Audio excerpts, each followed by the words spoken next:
और क्या कहेंगे, और क्या कहेंगे? चलो चलो आता चलाते ये घेऊन जाते।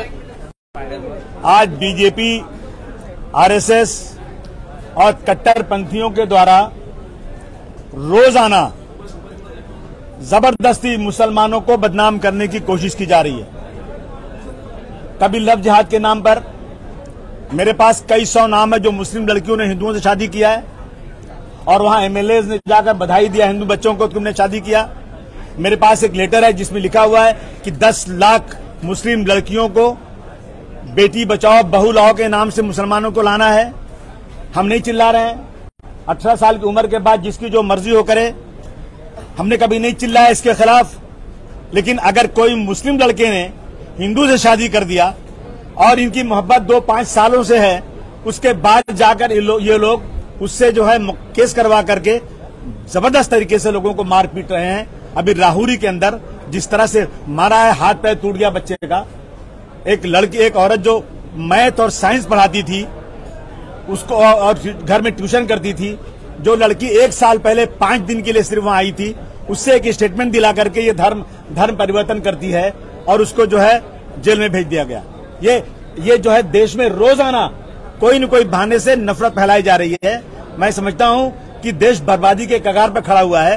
कल जो परसों जो हुआ है ट्रेन के अंदर, मैं समझता हूं कि अब कोई मुसलमान बुर्का पहन के या कोई मुसलमान टोपी दाढ़ी लगाकर अब ट्रेन में या बस में कहीं जाने की हिम्मत भी नहीं कर पाएगा जो हो रहा है। और उसके बाद क्या कह रहा है, वो पागल नहीं है, वो जानबूझ करके उसने किया है। डिब्बा खोल करके अंदर दाढ़ी वाले को खींच करके मारा है उसने, 3 लोगों को मारा। मारने के बाद बहुत होश में है, क्या कहता है कि इनके आका पाकिस्तान में बैठे हैं और अब अगर देश में रहना है तो नरेंद्र मोदी जी को और योगी जी को वोट दो। और ठाकरे इस तरह का नाम दे रहा है, ये जानबूझ के हो रहा है। ये क्यों हो रहा है? ये सिर्फ और सिर्फ ये नफरत फैलाने की वजह से हो रही है। रोजाना औरंगजेब रहमतुल्लाह अलैह के बारे में रोजाना, अरे भाई 300 साल 400 साल पहले की जो वाकया हो गया, तुम उनके अच्छे कामों को नहीं गिना रहे हो। तुम जबरदस्ती, अरे राजकाज के लिए जो कुछ होता था लोगों ने किया सत्ता के लिए। और कौन कह रहा है?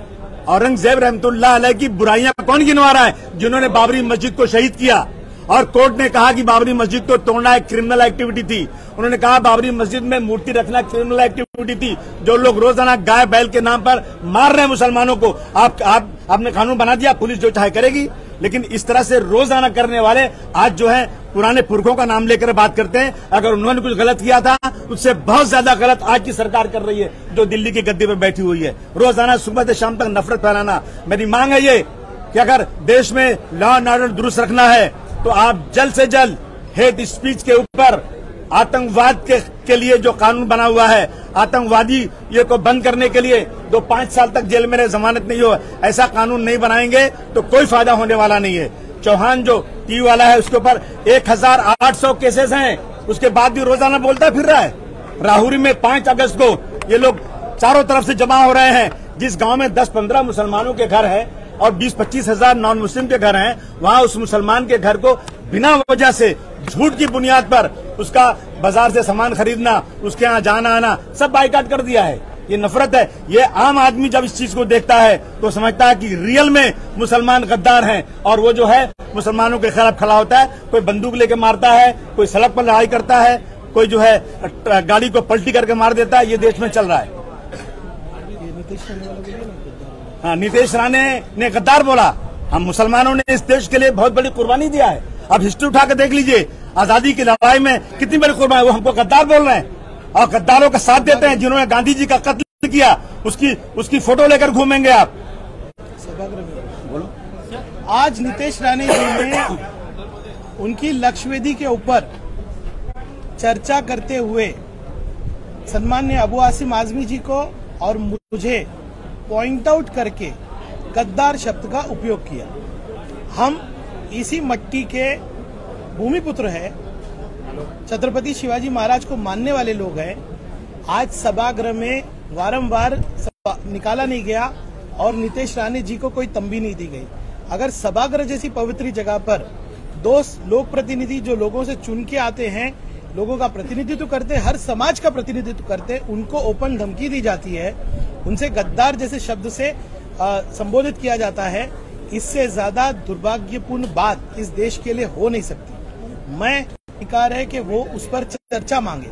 सम्मान्य अबू आसिम आजमी जी ने उस पर बोलने की अनुमति मांगी, जिस पर नितेश राणे जी ने उनको और मुझे पॉइंट आउट करके कहा ये लोग गद्दार है। ये दूसरी बार नितेश राणे जी ने कहा किया है।